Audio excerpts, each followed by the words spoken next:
Meus amigos, nesta semana nós vamos entrevistar a doutora Sandra Wagner. A doutora Sandra Wagner é uma pesquisadora da Fiocruz. Qualquer pessoa que venha ao Rio de Janeiro, vê aquele prédio bonito, uma construção mourisca, né? É lá mesmo, é lá que funciona.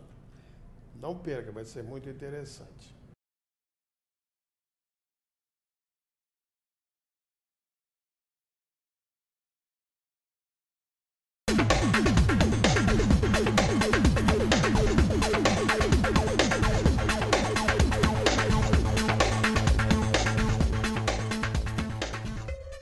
Programa Justiça Sem Fronteiras vai entrevistar na oportunidade a doutora Sandra Wagner, que é uma médica, evidentemente, pesquisadora da Fiocruz. Doutora Wagner, o que é a Fiocruz, afinal? Dá uma ideia, porque eu só vejo aquele prédio bonito, uma coisa destacada na paisagem do Rio de Janeiro. É bonito mesmo. Quem chegar no Rio de Janeiro... Especialmente à noite, que ele tem uma iluminação. Ah, exatamente, é muito bonito. E é antigo, né? Porque eu que sou antigo, eu vejo aqui desde que eu sou criança, eu vejo aquele negócio da... Então, me diz o que você faz lá, o que ela faz, a Fiocruz, e o que você faz lá, por favor. A Fiocruz tem diferentes institutos, né, dentro da sua estrutura. É uma entidade do Ministério da Saúde. Do Ministério da Saúde, Fundação Oswaldo Cruz, né, Sim. em homenagem ao Oswaldo Cruz. E tem diferentes institutos, Biomanguinhos, Farmanguinhos, todos funcionam lá, todos funcionam naquele castelo. Tem a Escola Nacional de Saúde Pública, que é a ENSP, que é a principal escola de saúde pública da América Latina, né? Quer dizer, forma profissionais da área de saúde pública, epidemiologistas, etc. e tal. Então temos vários institutos. Entre eles, nós temos onde eu trabalho, que é o IPEC, o Instituto de Pesquisa Clínica Evandro Chagas, onde fica o hospital e onde ficam os serviços de doenças infecciosas. Então, lá nós temos diferentes laboratórios de pesquisa clínica em diferentes áreas das doenças infecciosas. Então, temos doença de Chagas, leishmaniose, doenças fúngicas, dengue, HIV/AIDS, coisas do Brasil, doenças infecciosas que antigamente eram chamadas doenças tropicais, né? Pois é. Então, hoje são conhecidas, as doenças tropicais foram abrangidas pelas doenças infecciosas. Então, de um modo geral, a gente tem problemas do Brasil, mas que não são só restritos ao Brasil. São universais. AIDS, por exemplo, é um problema. E você trabalha em que setor? Então, eu trabalho no laboratório de pesquisa em DST, HIV, AIDS, desse instituto. Nossa área de pesquisa é a área do HIV, fundamentalmente. Quer dizer, o HIV é vamos chamar, um departamento desse organismo maior. Isso. Não é? É um setor, não estou falando de departamento, É um laboratório de pesquisa, como eles pesquisa. são nomeados, né? Sim. São nomeados laboratórios de pesquisa. E há muita gente trabalhando lá? Tem um número grande de pessoas, não sei te dizer o número exato. Sim, mas vocês são funcionários da Fiocruz? Nós temos desde funcionários concursados, né, tecnologistas da instituição, até pesquisadores bolsistas, prestadores de serviço, tem várias... E você trabalha há quanto tempo lá? Eu trabalho lá desde 2001. 2002, 10 anos. Vem cá, hoje virou moda no Brasil, né, saber quanto a pessoa ganha. Quanto ganha o juiz, quanto ganha o promotor, quanto ganha o deputado, quanto ganha não sei o quê. Eu não quero saber quanto você ganha. Só quero saber o seguinte, a remuneração lá é razoável ou é muito baixa? Olha, em média o que ganha um tecnologista em saúde, né? Não, mas classifica esse negócio para mim, olha, mais ou menos. É difícil você julgar o salário dos outros, né? Como é difícil você julgar o preço do trabalho do outro, né? Você está prestando um serviço, o outro te manda uma conta, para você é caro, para o outro está recebendo... Não, eu estou te perguntando, sabe por que eu estou perguntando isso? Que ainda agora o diretor lá da neurocirurgia, eu fiz a minha pergunta a ele lá do Miguel Couto, ele está dizendo isso. Que o médico, para ter um bom salário, de uma maneira geral, estou falando de uma maneira geral, ele precisa trabalhar em várias coisas. Sim. Sai dali, vai para o seu consultório particular, ou vai para outro hospital, enfim. E vocês lá, vocês têm um salário que você pode viver só daquilo? Eu acho que quando a gente Dá para viver só daquilo, tudo depende do padrão de vida que a pessoa vai escolher ter, né? Claro. Ou vai poder ter ou vai querer ter. Sim. Mas eu acho que a vantagem... Tudo isso porque vocês fazem parte de uma fundação. E o salário de tecnologista base... Dentro da fundação. Ele é maior do que o salário padrão para um médico, por exemplo. Dentro do serviço público. É isso que eu queria saber. Sim. Então, vocês têm um salário dentro dessa estrutura da Fundação Fiocruz, né? Sim. Tá bem. Depois você me empresta algum, se eu precisar, eu quero saber. Bom, então me diz uma coisa. Então, você trabalha em pesquisa de AIDS, né? Sim. A AIDS surgiu no mundo, de uma maneira geral, há cerca de 30 anos, mais ou menos, né? Começou a ser cogitada, na verdade, assim, os primeiros casos foram descritos na década de 80. Na década de 80. Então, tem um pouquinho mais de 30 anos. Mas,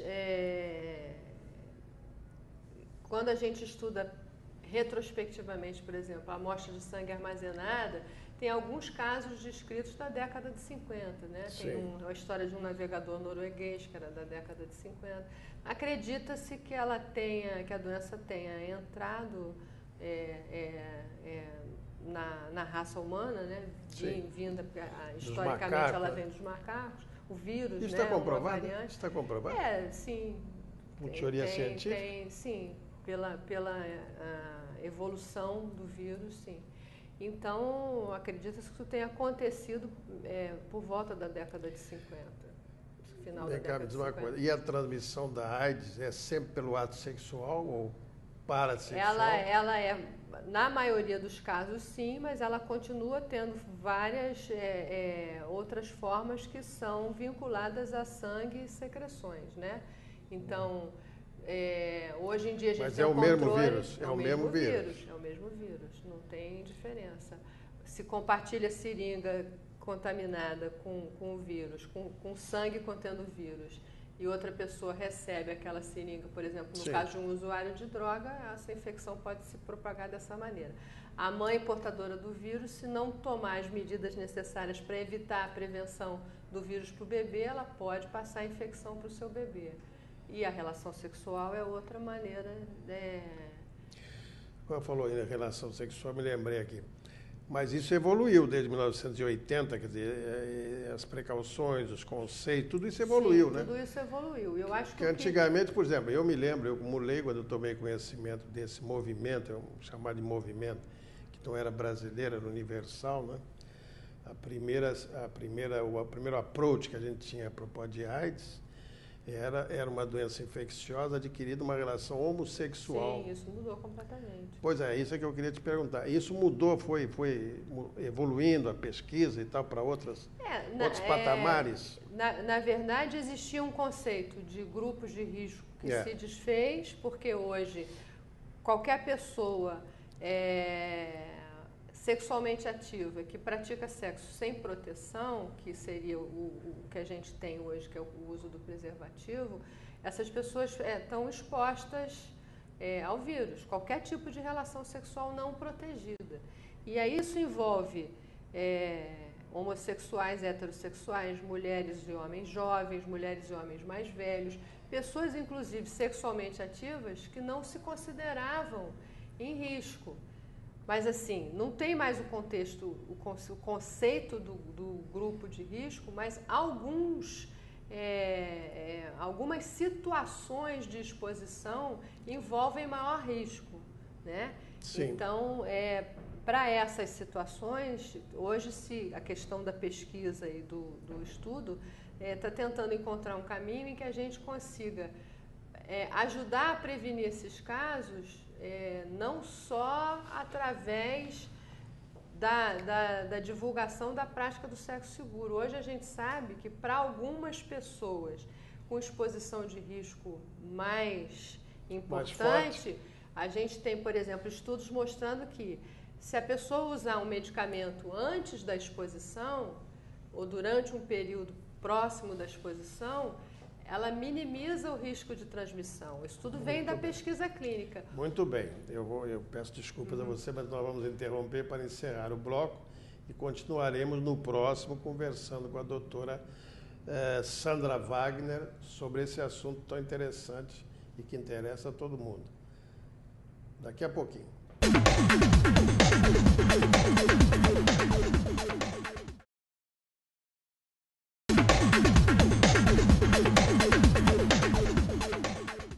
Muito bem, estamos de volta, o programa Justiça Sem Fronteiras, entrevistando a doutora Sandra Wagner, infectologista e médica pesquisadora da Fiocruz. Me diz uma coisa, mas nós falamos no bloco anterior sobre a doença, sobre o contágio e tal.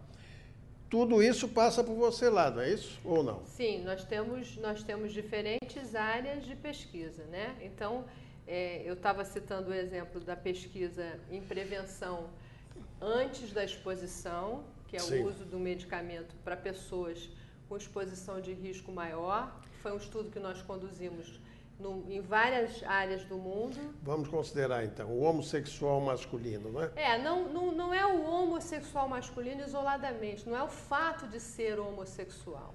É o fato da pessoa ter exposição sexual frequente. Qual é a questão Não, mas aqui? o que você chama de exposição sexual? Qualquer tipo de exposição sexual? Existem tipos diferentes de exposição sexual, mas a exposição, a prática do sexo anal, por exemplo, é uma Sim. prática de maior risco, quando comparada com a prática do sexo vaginal. Mas isso envolve tanto as mulheres que praticam sexo anal, quanto os homens que praticam sexo com homens. Sim. Então, a questão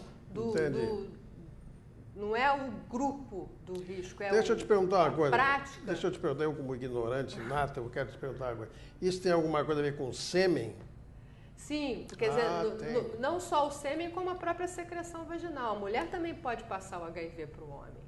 Daí as relações heterossexuais, esse contexto, essa imagem de que é o homem homossexual que está transmitindo a doença, que isso remonta lá da década de 80, isso não existe mais. Existe o risco... Mas não existe por causa das prevenções, sim, né? Do preservativo e tal. Existe o risco de quem está exposto à exposição à secreção que contém o vírus.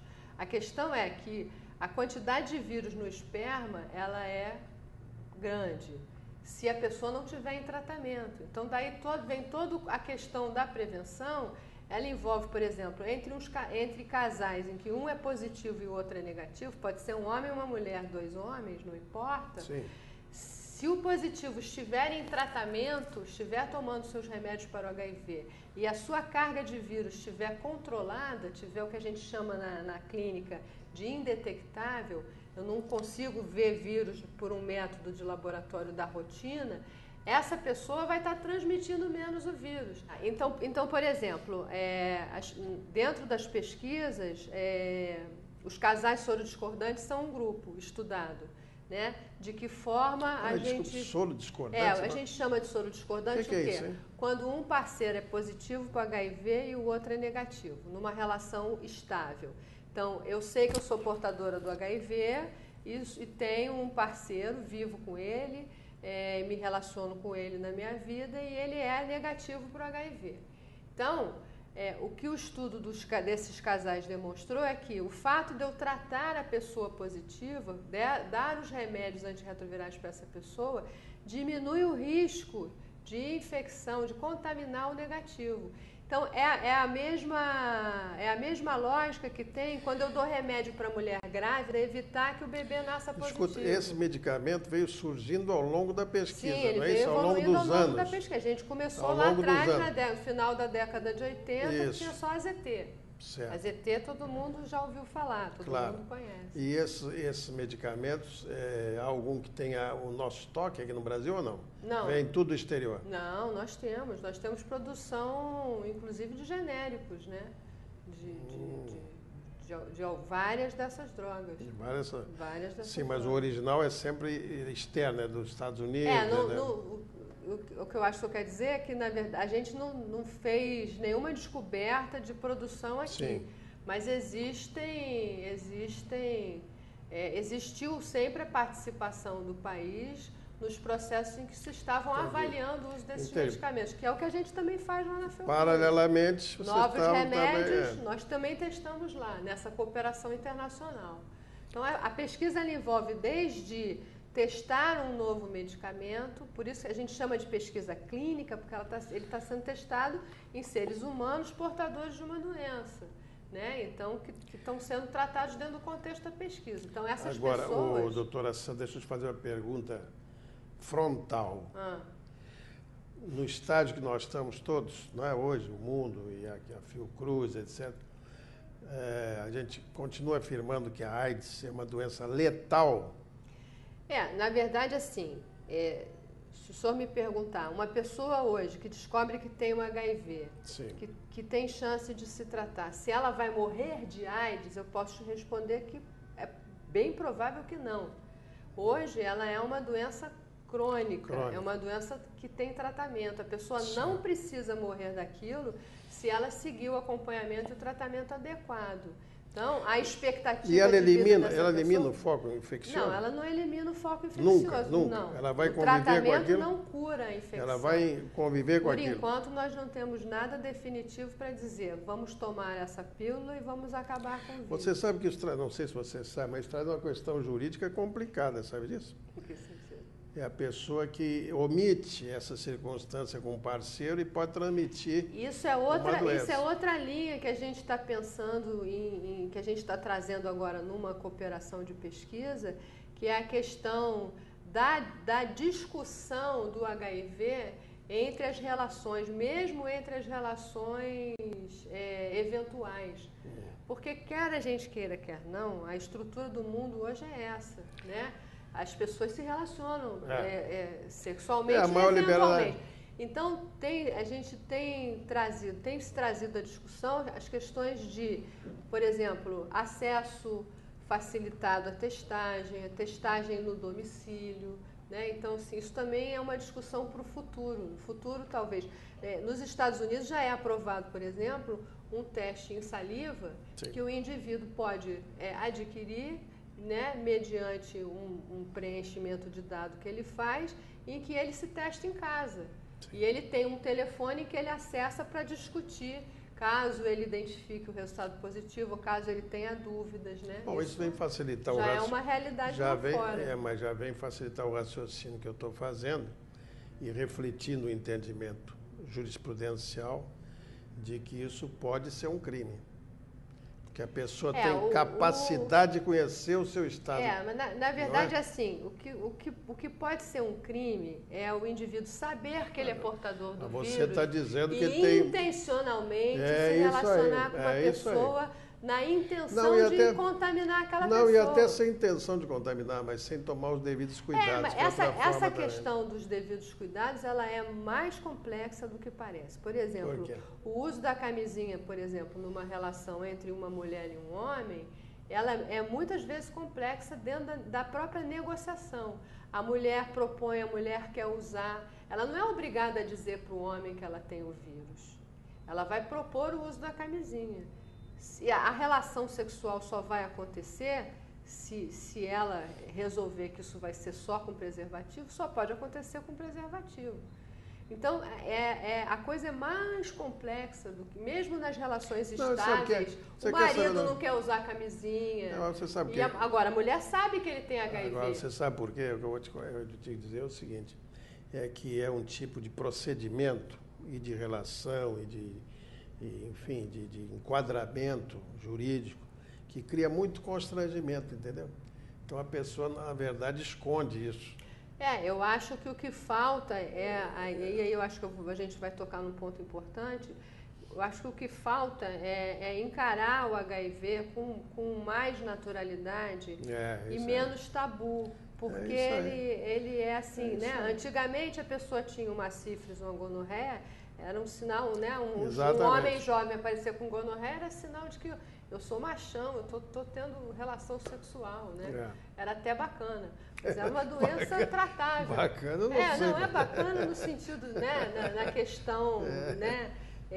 Não, estou te dando de afirmação. De autoafirmação. Então, acho que falta um pouco de encarar o HIV com mais naturalidade. As pessoas portadoras do vírus têm que ter o direito de... Sandra, deixa eu te perguntar uma coisa. Qual é a percentagem? Aqui é uma previsão, eu vi aqui um número qualquer. A previsão de pessoas infectadas no Brasil. Eu não tenho esse número. Não, mas tem um negócio aqui, eu vi aqui. Deve estar escrito aí. Vê se não, tem aí. Então fui eu que inventei. Não. Mas não tem como... Não, tem. Eu não tenho esse número na minha cabeça. É mesmo? Eu não tenho esse número. Ah, não, está aqui. Fala Você aí, vê, quando eu vejo confirmo. essas coisas, eu vejo, mas como eu estou Eu jovem... sempre falo para as entrevistas, como eu estou número jovem, tem que anotar, porque eu tenho uma coisa que eu não você sabe que eu guardo na fico minha cabeça. impressionado? Como eu estou jovem, eu não esqueço das coisas aqui. O Brasil tem umas 600 mil pessoas portadoras do vírus. É mole? Quem é que escreveu isso aqui? Foi com o seu aval. Só pode ter sido. Não, então, alguém da área técnica passa as informações. Eu tenho as informações todas até anotadas ali no meu caderno. Mas então é mais ou menos isso. De E 300 milhões. Aí tem um detalhe importante também, que é assim, na verdade, só 30% da nossa população supostamente portadora do HIV conhece o seu status sorológico. O que significa isso? Menos de 30% das pessoas que estão hoje convivendo com HIV sabem que estão convivendo com HIV. Você acha? Eu acho não. Isso é fato. Então, as campanhas de divulgação do teste, de estímulo ao diagnóstico, precisam ser realmente reforçadas. A gente precisa diagnosticar a presença do vírus nas pessoas e encaminhar essas pessoas para o devido tratamento. Até para poder aplicar o que a gente está pesquisando. Muito bem. Tratar um casal sorodiscordante, por exemplo. Muito bem, nós vamos continuar conversando com a doutora Sandra sobre esse problema da AIDS, seu tratamento, enfim, todas as considerações decorrentes da pesquisa no próximo bloco daqui a pouco.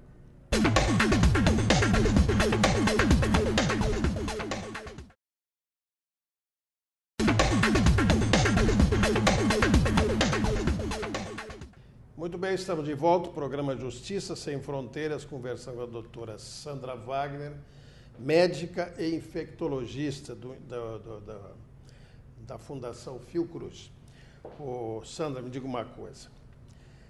A estabilização no número de notificações e o avanço no tratamento e na pesquisa, de alguma maneira, gerou uma acomodação nas pessoas, de uma maneira geral, no tocante às relações sexuais, você acha? Sim, porque antigamente era quase uma sentença de morte. Hoje não, tem tratamento e tal. O que você acha? Isso gerou uma acomodação? Eu acho que... descuidado, melhor dizendo. É difícil a gente julgar, né? Mas assim, eu acho que assim, pelo que a gente vê em termos de número, ainda está faltando alerta em relação a essas questões. A gente tinha campanhas maciças de prevenção.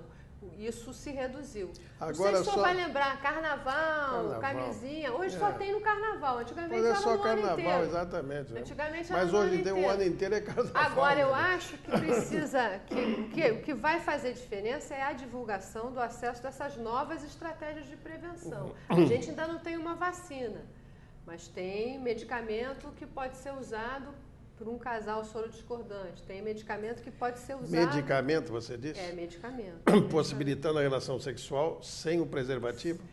Na verdade, a gente não vai estimular essa prática nunca. Né? Não é sem o preservativo, é para além do preservativo. Porque o preservativo confere uma proteção numa relação eventual, mas numa relação do dia a dia, sempre com preservativo... Né? Quando a gente compara usar preservativo com usar preservativo mais medicamento, o medicamento está fazendo uma diferença importante ali. Então, isso precisa ser pensado na incorporação dessas novas estratégias de prevenção. Isso é importante. Divulgar para o jovem acha isso que o senhor falou, estão acomodados achando que então a HIV, não sei nem se pensam exatamente isso. Já passou. Mas não passou, tá aí. Hoje a gente vê cada vez mais frequente jovens em menos de 20 anos, 18, 19, 20 anos, se infectando, 17 anos, até ainda na adolescência. Isso significa que mesmo que a gente trate o HIV como uma doença crônica e tratável, uma pessoa que se infecta hoje aos 16, 17 anos, e se a gente não tem uma perspectiva de cura imediata para essa doença, isso pode significar toda uma vida de tratamento crônico. É claro que existe, isso é bom. Não vamos dizer que isso não é bom. Mas não é bom para ninguém escolher. E depois o problema do preservativo ainda tem uma outra coisa, né? Que tem gente que não gosta, né? Sim. Acha que não tem a mesma sensibilidade. Então, a questão que a gente fala é assim, nós não vamos estimular as relações sem preservativos, mas nós não podemos ser hipócritas e acreditarmos que apregoar o preservativo é a solução da AIDS, porque não é, a gente já viu que não é. Né? Se fosse, era fácil, mas não é um caminho definitivo. Então, a campanha de prevenção, claro que estimular o uso do preservativo, mas eu acho que alertar para a possibilidade dos riscos.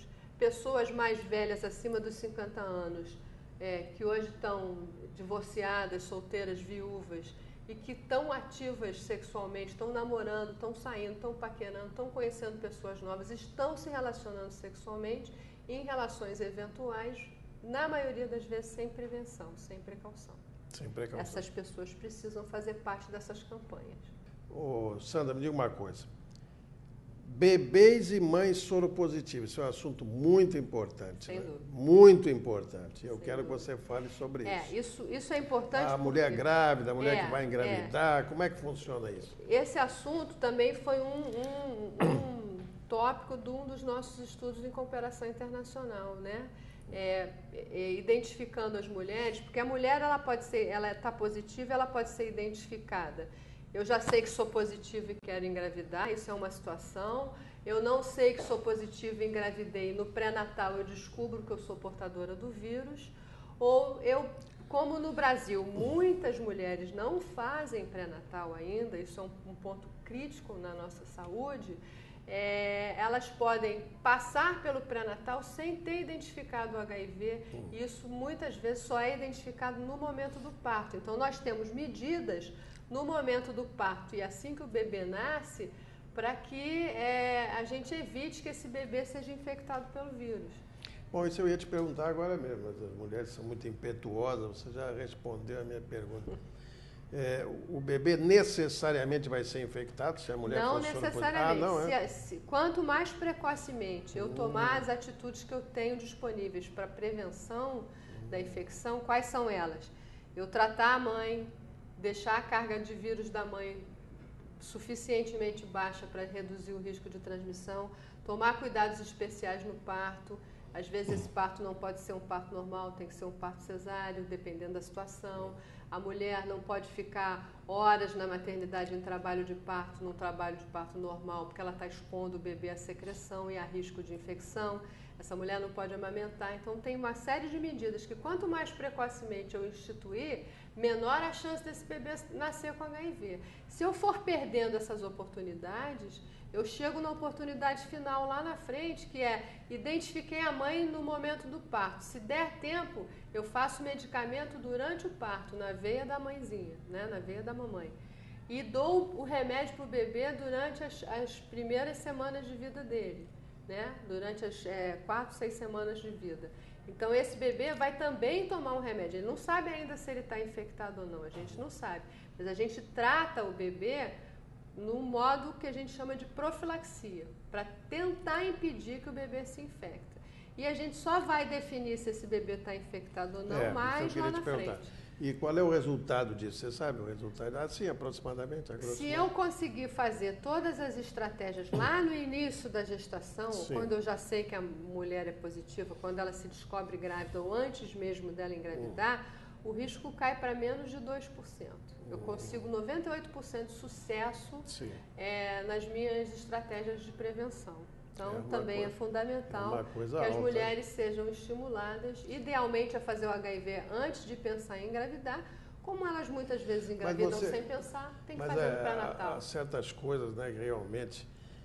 A mídia é muito responsável por isso, né? Que a mídia parece que já não é mais notícia, né? Já não tem muita importância como notícia, né? Quando, na verdade, a mídia que deveria estimular... Divulgar, né? Não, estimular essa campanha do governo em relação a isso, aquilo e tal. É como você diz, carnaval, fora do carnaval, zero. Mas no Brasil é sempre carnaval, minha filha, não é? É um país tropical. Inclusive as campanhas de pré-natal que a gente via na TV, eu não sei se o senhor concorda comigo, eu não tenho... tem uma questão aí que é a questão do TV aberta, não tem isso também? Tem. O senhor trabalha com TV, sabe disso. Tem a questão da TV aberta e da TV a cabo, né? Então, de alguma forma, a TV aberta ela está acessível a todos. Então, usar esse instrumento. Aliás, a gente não tem visto mais campanhas de pré-natal. A TV aberta nem existe mais. Pois eu acho que talvez essas campanhas tivessem que ser incorporadas de outra forma. De outra forma, porque a TV que a gente está falando custa dinheiro. Sim, não atinge a massa. Muito bem. Eu quero agradecer a doutora Sandra ter vindo aqui conversar conosco, deixar lá essa sua função tão importante na Fiocruz e vir aqui trazer, no interesse dos senhores telespectadores, essas coisas, essas informações que não se encontram em qualquer lugar, é raro, né? E você está falando para o Brasil inteiro, de modo que a sua participação aqui foi muito importante para todos nós. Obrigada. Muito obrigado. Ok? Tchau. Muito bem. Fale conosco em www.jsemfronteiras.com.br. A telespectadora Júlia Freitas me faz a seguinte pergunta, que é alguma coisa que você já falou, eu vou voltar para pedir a sua participação aqui. Ela diz o seguinte: desembargador, existe incidência de AIDS na terceira idade? A palavra está com você. É exatamente um dos pontos que a gente tocou, né? O que acontece? As pessoas na terceira idade, elas estão sexualmente ativas, mas elas não são consideradas para o risco do HIV na maioria das estruturas de saúde. Nem elas mesmas se consideram. Então, quando uma pessoa da terceira idade tem algum sintoma que possa ser sugestivo, que já não é o ideal fazer o diagnóstico quando tem sintoma, né? A pessoa pode ter se infectado aos 55 anos, não saber, desenvolver sintomas alguns anos depois, 6, 7, 8, 10. E aí ela tem sintomas que muitas vezes são atribuídos à idade, são atribuídos a outras causas e não se pensa no HIV nessa população. Então é uma população que precisa ser considerada não só para as campanhas de prevenção, de estimular a busca pelo teste, de pensar, eu estou solteira há 10, 15 anos, eu me relacionei eventualmente com alguém sem prevenção, sem proteção, eu posso ter tido uma exposição ao HIV, vou procurar e vou me testar. Ou até a própria discussão do médico com essas pessoas, porque o próprio profissional de saúde, não só o médico, o profissional de saúde, não considera que a pessoa da terceira idade está sexualmente ativa. Hoje a gente tem... Depois do Viagra. Exatamente, ainda considerando isso, considerando os medicamentos para disfunção erétil, considerando o uso de hormônio pelas mulheres, isso tudo mudou. Então a gente tem estudos mostrando, por exemplo, nos Estados Unidos tem levantamentos de dados mostrando pessoas na faixa dos 80 anos sexualmente ativas. E muito bem. Isso é importante. Muito bem, então, senhora Júlia Freitas, tá vendo? Foi muito melhor que a senhora perguntar para mim. A doutora Sandra resolveu o seu problema. Pode procurar o teste que não fala mal de ninguém. Muito bem, é sobretudo na solidão que se sente a vontade de viver com alguém que saiba pensar. Jean-Jacques Rousseau. Muito obrigado e até uma próxima vez. Obrigado pela atenção.